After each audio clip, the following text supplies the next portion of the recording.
Jadi ada tingkatan-tingkatan orang yang investor properti. Jadi yang pertama adalah tingkatan orang tua kita zaman dulu, yaitu mereka saya sebut tingkatannya playgroup. Kenapa disebut playgroup?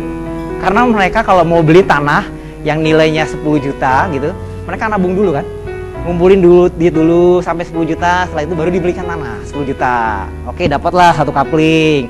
Terus nanti ngumpulin lagi, kekumpul 25 juta. Ya, dibelikan lagi tanah yang senilai 25 juta. Terus ngumpulin lagi, terkumpul 50 juta, belikan lagi 50 juta. Itu mereka sudah investor juga, tapi masih tingkatannya playgroup karena masih membeli sebatas kemampuan mereka. Mereka punya uang segitu ya dibelikan segitu. Kemudian di zaman sekarang mulai orang-orang tingkatannya SD. SD ini maksudnya gimana? Jadi SD ini ada rumah yang mau dibeli. Rumah ini dijual dengan harga 500 juta misalnya. Kemudian orang yang mau beli ini saking ngebetnya sama properti tersebut, senang karena ini ada propertinya yang pertama dibeli. Jadi dia beli, pokoknya nggak mikir, harganya langsung dibeli. Kemudian dia mulai pakai uang orang lain sebagian karena uangnya nggak cukup, sehingga dia masukkan ke bank. Bank ternyata menilai properti tersebut hanya 400 juta. Berapa artinya uang yang harus dia keluarkan? 100 juta? Tunggu dulu. Apakah bank akan mengeluarkan 400 juta? Tidak.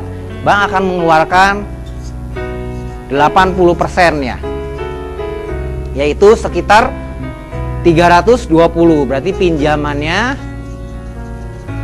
adalah 320 juta. Dia pinjam uang sama bank 320 juta. Berarti kekurangannya berapa? 320? 180? 180? Lebih. Ada biaya-biaya kan? Biaya-biaya yang dia harus keluarkan juga. Biaya-biaya ini berapa persen kurang lebih? Anggaplah supaya gampang hitungnya nih. Kalau kenyataan di lapangan sekitar 6-7%. Anggaplah 10% deh supaya gampang hitungnya. 10% dari harga ini 50 juta. 50 juta.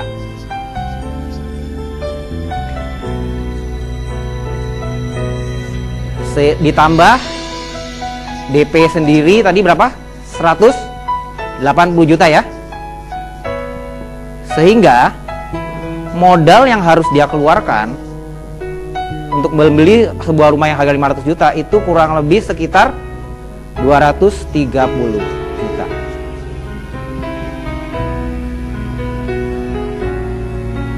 Ini yang saya sebut tingkatan SD. Kenapa demikian terjadi? Karena ini yang saya selalu bilang, dia belinya pakai emosi. Karena itu rumah pertama dan alasan segala macam alasan, dia belinya pakai emosi sehingga dia kemahalan. Makanya saya selalu di buku juga saya menyarankan Anda untuk beli properti tidak boleh pakai emosi. Begitu Anda beli pakai emosi, pasti kemahalan. Bukan cuma properti aja, beli apapun juga kalau pakai emosi udah seneng gitu, pasti kemahalan, ya.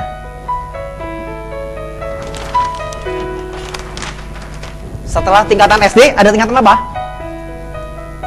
SMP ya. Tingkatan SMP. Misalnya sekarang orang ini mau beli rumah yang nilainya kurang lebih sama lah, kita anggap 500 juta juga. Karena dia belinya sudah tidak pakai emosi, sehingga bank menilai propertinya tersebut 500 juta juga. Oke. Tapi pinjamannya kan cuma 80%. Cuman 320 juta. Sehingga masih ada, oh ya, 400 juta. 400 juta. Berarti Anda nggak ngantuk ya? 400 juta berarti ada kekurangan modal sendiri DP 100 juta plus biaya-biaya 10% kurang lebih 50 juta. Betul?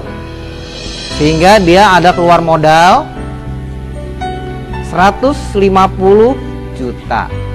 Lebih pintar daripada yang tingkatan TK. Ya. Kenapa? Karena dia sudah tidak pakai emosi.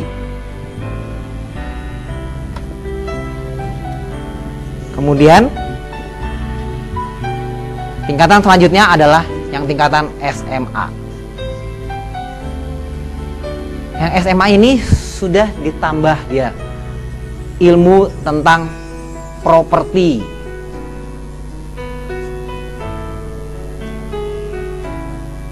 Sehingga untuk rumah yang kurang lebih sama, dia bisa dapat di harganya kurang lebih sekitar 450 juta. Dengan rumah tipe yang sama. Karena dia sudah paham ilmu tentang properti. Dia dapat harga di bawah pasar. Bank menilainya tetap 500 juta. Turun dari bank 80%. Jadi 400 juta kan? Sehingga kekurangannya tinggal berapa? Tinggal 50 juta. Wah, lumayan menghemat ya. Biayanya dari 450 juta tinggal 45 juta. Jadi modal yang dia keluarkan berapa? Cuman 95 juta. Sudah menghemat jauh. Dari 230 ke 150, sekarang ke 95. Nah, tingkatan selanjutnya universitas. Sudah sarjana nih sekarang, sudah lulus. Dia sudah mengerti ilmu tentang properti. Kemudian ditambah lagi ilmu tentang bank. Kemudian ditambah lagi ilmu tentang bernegosiasi.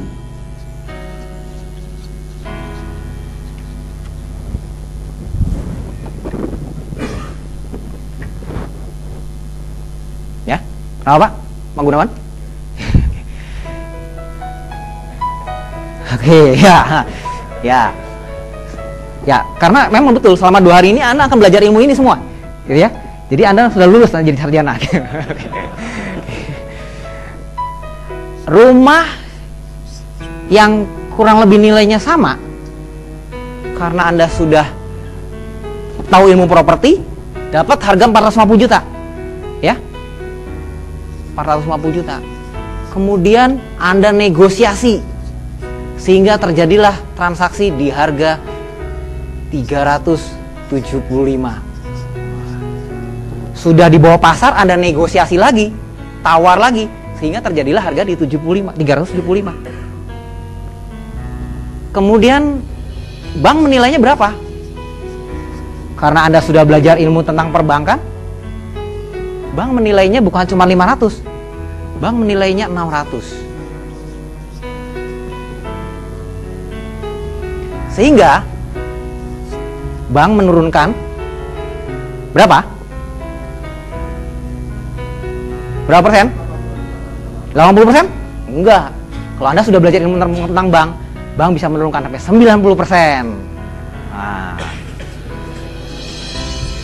90% dari 600 juta berapa? Pinjamannya berarti 540 juta. Sehingga modal Anda perlukan berapa sekarang? Hah? Nggak ada ya? Malah bank menurunkan 540 juta sehingga ada uang lebih kan? Ada cashback kan? Istilah saja cashback gitu kan? Berapa itu? 540 dikurangin 375 berapa? Ada yang bawa kalkulator? 165.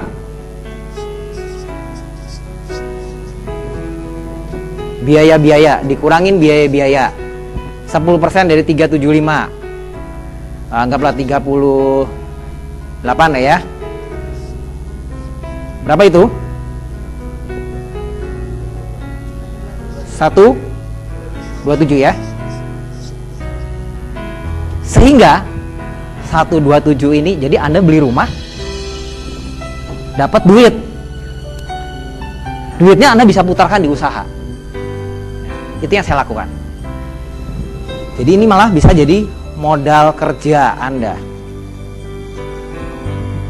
Paham ya? Jadi Anda nanti 2 hari Anda sudah jadi di sini. Sudah bukan di sini lagi ya. Oke. Makanya kenapa saya bilang buang semua ilmunya, semua kosongkan gelas pikirannya, karena nanti kalau Anda masih bawa ilmu-ilmu yang di sini nanti susah mau belajar yang ini, ya. Dikosongkan dulu. Oke. Sampai sini ada yang mau ditanyakan?